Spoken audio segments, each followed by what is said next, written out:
Assalamualaikum and hi, my name is Rajana Della Batrisha Mitra Jainal and my metric number is TN240120. Okay, I'll be explaining about the definitions of catalyst and its function in chemical reaction. So let's talk about catalysts and how they affect chemical reactions. Catalysts are a special substance that speed up chemical reactions without being used up or permanently changed in the process. This means they can be reused over and over again. They work by altering the reaction pathway. More specifically, they lower the activation energy. This is the energy barrier that reactants need to overcome to form products. Okay, so let's see the graph that I have attached at the sides. Okay, in the graph on the slide, the black curve represents a reaction without a catalyst. As we can see, the high energy peak um, marked as EA, which stands for activation energy. Okay, so now look at the red curve. That shows the reaction pathway with a catalyst. Notice how the peak is lower. This lower activation energy, also labeled as EA with catalyst, means that it is easier and faster for reactants that is marked as X and Y to be converted into products that is marked as Z. Okay, so however, it is important to note that catalysts do not change the overall energy change of the reaction, which is shown as delta G at the end. They only make the reaction faster by reducing the energy hurdle. In summary, catalysts help reactions go faster by providing an easier pathway with lower energy requirements, making them essential in many biological and industrial processes. Okay, so let's hop to the next slide, which is the significance of catalysts. Okay, so I'll be explaining two types of significance of catalysts, which is efficiency and sustainability. Okay, so now let's explore how catalysts not only improve reaction efficiency but also contribute to sustainability. Okay, so catalysts work by accelerating reaction by catalysts work by accelerating reactions, lowering energy requirements, and reducing waste. They provide an alternative reaction pathway that has a lower activation energy, allowing the reaction to occur under milder conditions. This makes process more energy efficient, requiring fewer resources and having a smaller environmental footprint. Okay, so let's break this down into two key areas. Okay, first, catalysts enhance reaction efficiency, which means by its lower activation energy, make the reactions easier to initiate. Okay, second, faster reaction rates lead to quicker result and higher productivity. Okay, and third, improved selectivity means we get more of the desired product with fewer byproducts. Okay, and the last one is milder reactions condition, reduce the need for extreme temperature or pressures, which is both safer and more energy efficient. Okay, so for sustainability benefits, first, reduce energy consumption by cuts down on fossil fuels use and greenhouse gas emissions. And second, minimize waste, which helps in reduce the need for disposal and cleanup. Third is green chemistry principles are spotted through cleaner and more efficient reactions. Again, fourth, resource efficiency means by getting more value from raw materials. And finally, environmental remediation is where catalysts are used to clean up pollutants and toxic compounds from the environment. Okay, so let's move to the next slide, which is example of catalysts in real life application. Okay, so let's take a look at how catalysts are used in real world applications across different fields, which consists of industry, the environment, and the biology. Okay, first, the industrial process, the Haber-Bosch process. This process synthesizes ammonia, which is NH3, from nitrogen and hydrogen.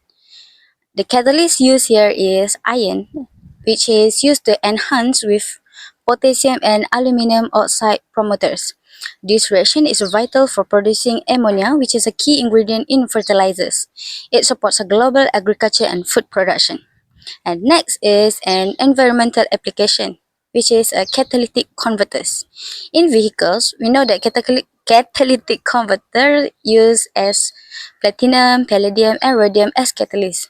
They help convert harmful exhaust gases into a less harmful ones through reaction like 2 carbon oxide uh, to 2 carbon dioxide and 2 nitrogen oxide plus 2 carbon oxide, which produce nitrogen plus 2 carbon dioxide.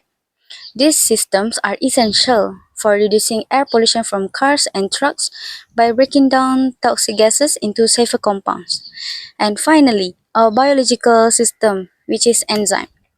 A great example is the catalase enzyme. It facilitates the reaction of 2 hydrogen peroxide, producing 2 moles of water and oxygen. This reaction breaks down hydrogen peroxide, which is harmful, into a water and oxygen, protecting cells from oxidative damage. So, whether in agriculture, environmental protection, or even inside our own bodies, catalysts play a crucial role in making chemical processes faster, safer, and more efficient. Hi everyone, my name is Rafi'a. Today I will be presenting the different type of catalysts. Begin with homogeneous and heterogeneous catalysts. Let's start with homogeneous catalysts. These catalysts exist in same phase as the reactant, usually in solution phase. A good example is the acid catalyzed esterification reaction, where sulfuric acid catalyze the reaction between acetic acid and ethanol to produce ethyl acetate and water. In terms of advantage, homogeneous catalysts have high selectivity and reaction rate because homogeneous catalysts are in the same phase as the reactant. They mix evenly and interact at molecular level. This leads to faster reaction rate and better selectivity. The catalysts often help direct the reaction to form one desired product. They also work effectively at lower temperature. These catalysts often work efficiently even at moderate or low temperature, which can saving energy and reduce reaction hazard. However, the disadvantages include difficulty in separating catalysts from the final product. Since the catalyst is in the same phase as the product, it is hard to remove the catalyst after the reaction. This required extra steps like distillation or extraction, which is increased cost and time. And they can be corrosive or toxic, like strong acid. Many homogeneous catalysts are strong acid or bases, like H2SO4 or HCl, which can be corrosive to equipment and harmful to human or the environment. So, special handling and disposal procedure are needed. Now, moving to heterogeneous catalysts, these are in the different phase from reactant, commonly a solid catalyst with gas or liquid reactant. A classic example is the Haber process, where iron or ferrum catalyst is used to synthesize ammonia from nitrogen and hydrogen gases. The advantages of heterogeneous catalysts are they easily to separate and recycle since they are in the different phase, usually solid as catalyst in a gas or liquid reaction. They can be filtered or removed easily from the mixture. This makes them reusable for multiple reaction cycles. Next, they are suitable for large-scale industry processes, which they commonly use in industry because they are durable, can be packed into reactor bag, and are more economical in large volume. For example, the Haber process uses a solid from catalyst to produce ammonia on a huge scale. But on the downside, they are usually slower than homogeneous catalysts because the reactant must absorb into the catalyst surface. The rate is usually slower, especially if the surface becomes saturated. As they can be deactivated by impurities, catalyst surface can be poisoned by unwanted sulfate substance or contaminants such as sulfur compound. This reduces the effectiveness over time, requiring regeneration or replacement of the catalyst. Next, we have enzymatic catalysts, which are biological catalysts, usually protein or enzyme that speed up biochemical reaction. These enzymes are highly specific to the substrate they act on. They work by binding on the substrate at the active site, forming an enzyme substrate complex, which is then converted into product. An example is the catalyzed enzyme, which catalyzes the decomposition of hydrogen peroxide H2O2 into water and oxygen, a very important reaction in protecting cells from oxidative damage. Advantages of enzymatic catalysts: they are very specific and efficient. Enzymes are highly specific, mean they only catalyze on type of reaction or bind to type of substrate that they are suitable. This makes them extremely efficient and avoid side product. They operate under mild conditions such as body temperature and neutral pH, unlike many chemical catalysts that need high heat or pressure. This is important in biological and food related process. However, their disadvantages include sensitivity to temperature and pH change. If the temperature is too high or too low, or the pH too acidic or basic, the enzyme structure can be denatured, which is change shapes, making it inactive to the substrate. Therefore, they need very specific condition to work, and they can be expensive to extract and purify. Enzymes are usually produced by cell or organism, and process to isolate and purify them can be time consuming and costly. This limits their use in settings.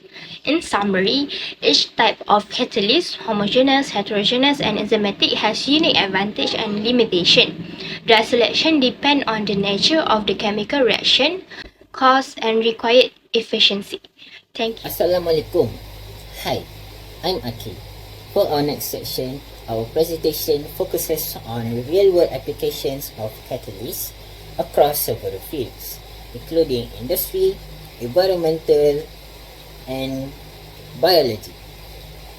We'll explore how catalysts help save up our time in speeding up important chemical reactions without being consumed. First and foremost, we know that catalysts are substances that increases the rate of reactions by lowering the activation energy. They play a critical role in these three key fields. First is the industrial. It is for synthesizing chemicals on a large scale. Second is in the environment. It is for pollution control and cleaner emissions. Then the third one is biology. It is where enzymes catalyze essential biochemical reactions in our bodies. Let's dive into real examples for each these three key fields. For our first example, we have the Haber-Bosch process. In the slide, I have shown the reaction where nitrogen and hydrogen react with each other and produce ammonia. This process was founded by, as the name implies, Mr. Haber and Mr. Bosch. Iron in the reaction acts as a catalyst that provides a surface for nitrogen and hydrogen to absorb and react with each other. It lowers the activation energy and speeds up the reaction. Most industries produce ammonia that will be used as a fertilizer. Here we provide to you a video where it shows how Haber-Bosch process works in an industry. First, nitrogen and hydrogen gases are compressed under high pressure and then enters a high temperature reactor where inside they will form ammonia. The formed ammonia are then cooled down and liquefied for easy transportation. Since we know the reaction is reversible, not all ammonia stays as ammonia. Some ammonia turns back into nitrogen and hydrogen gases. These unused gases are then recycled. The industry can ensure maximum efficiency in producing ammonia. This process can obtain a sufficient yield of 20%. Although this yield is quite high for an ammonia production, but some industry would want to make more. So, how do they want to produce more ammonia? In this chemical reaction, the logical way is that they need to increase either pressure or temperature. So the easiest way for industry to increase the ammonia production is pressure. But we can see that a reaction where it involves pressure and temperature requires huge funds. So, if the industry wants to increase the pressure for the production, they will need to increase funds, which is an action that will affect their economical profit. So, what they do, they put a compromised temperature and pressure, where the pressure will be at 200 atmosphere and the temperature will be at 400 to 450 degrees Celsius. This way can maximize their economical profit and ammonia production. But this is the normal and easiest way. Here we see how catalysts are implemented in the Haber-Bosch process. Solid ion catalyst is used in the process to help increase the reaction rate without changing the reaction's equilibrium. This allows the industry to produce ammonia at a compromised temperature and pressure, not too extreme to be expensive, but still good enough for a high ammonia yield. The catalyst speeds up the process, reducing energy costs and improving productivity. With this much, the industry doesn't need to upgrade their pressure or temperature and can use their funds for other stuff. With the help of catalysts, the industry can maximize their economical profit and maximize ammonia production. For our next example, we have the catalyst applications in the environment. We present to you catalytic converters, mainly in cars. Catalytic converters are used in the car exhaust systems, where they play a crucial role in reducing harmful emissions from exiting the vehicle. On the bottom left, we have a video where it shows what the catalytic converters looks like and where it is put inside the car. It contains two sections. First is the reduction catalyst and second the oxidation catalyst. Both the catalysts use ceramic honeycomb coated with metal catalysts like platinum, palladium or rhodium. These metals trigger reactions that convert harmful gases into less toxic ones before they are released. The effectiveness of these catalysts demonstrate their importance in combating air pollution and protecting the environmental health. For the first stage, we have the chemical reaction in the reduction catalyst, whereas NO forms into nitrogen N2 plus oxygen O2 going through the rhodium catalyst. The video highlights the catalyst, showing it helps breaks the nitrogen monoxide NO into nitrogen gas and oxygen. The metal surface weakens the bonds in NO molecules, allowing them to split and recombine into harmless nitrogen molecule and oxygen molecule. For the second stage of the converter, which is oxidation catalyst, we have two reactions that happen. First is the carbon monoxide plus oxygen molecules forming carbon dioxide. And the second reaction is the unburned hydrocarbon plus oxygen molecules and forms carbon dioxide and H2O molecules.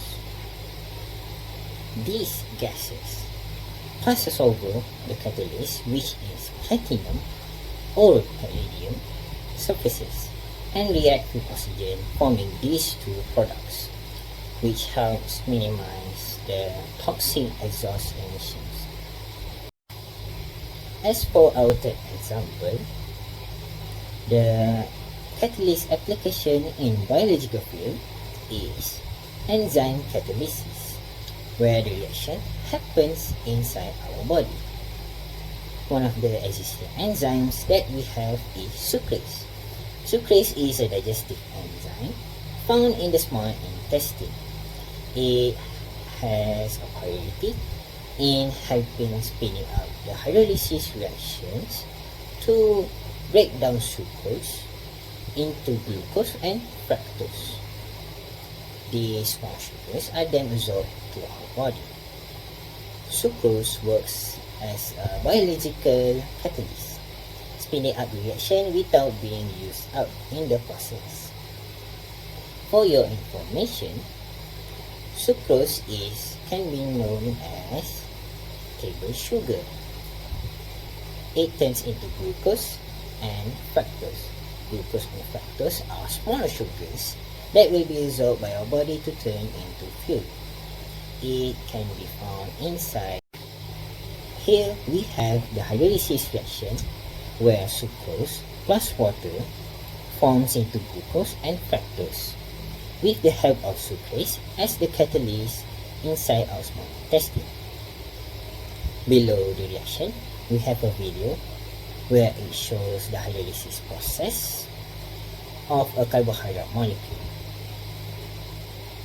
Water molecule help break the glycosidic bond of the sucrose, and the enzyme speeds up the reaction so our body can absorb the simple sugars especially for energy. It also implies that this reaction happens at low temperature, hence why we feel our stomach is burning.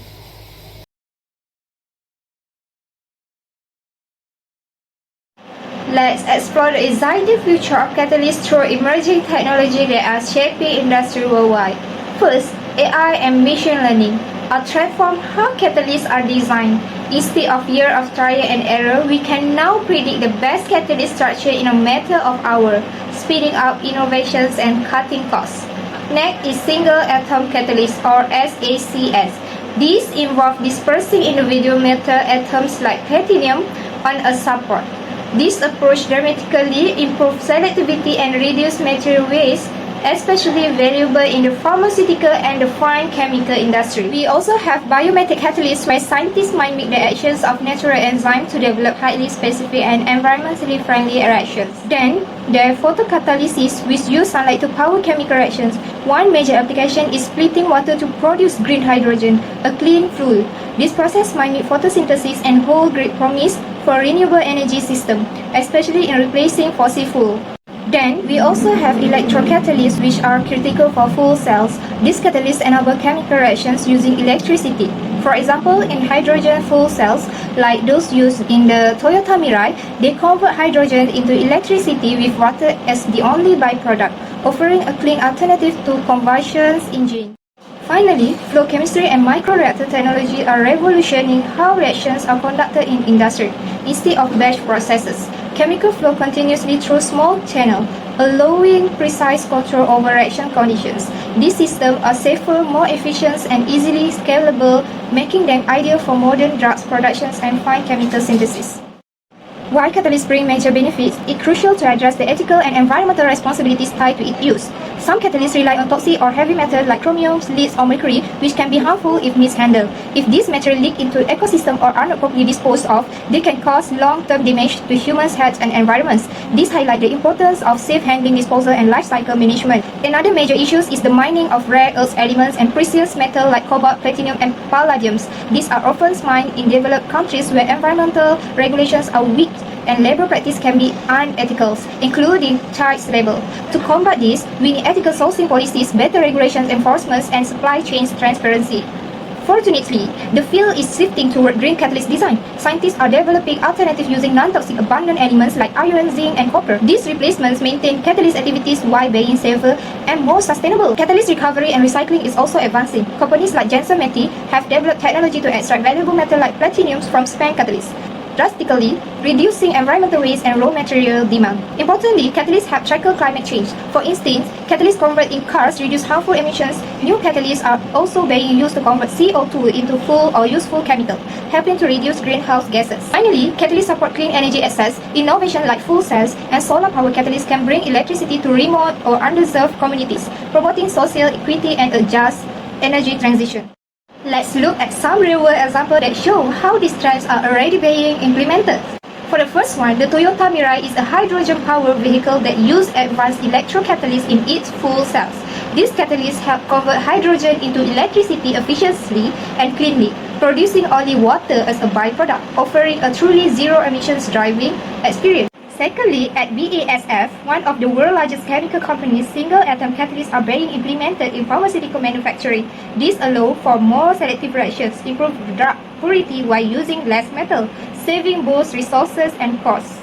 Third, DeepMind, the AI research company owned by Google, is working with chemists to use artificial intelligence to predict how catalysts behave. This helps researchers discover new catalysts faster than ever before.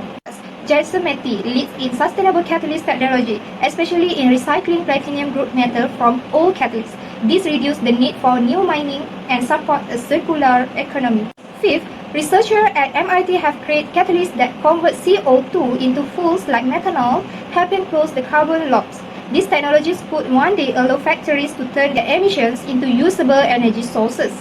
And lastly, in the pharmaceutical industry, companies like Pfizer are using flow chemistry systems to make drug production safer, faster, and cleaner. This system enables precise control, reduce hazardous waste, and are more easily automated than traditional batch processing. So, in conclusion, catalysts play a vital role in accelerating chemical reactions where many unchanged themselves, making them essential tools in both natural and industrial processes.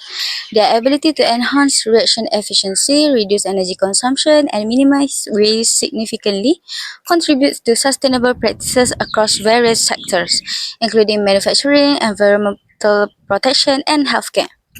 As the world faces growing challenges such as climate change and resources scarcity, the development and the application of innovative catalytic technologies will be key to achieving greener, more efficient, and economically viable solutions.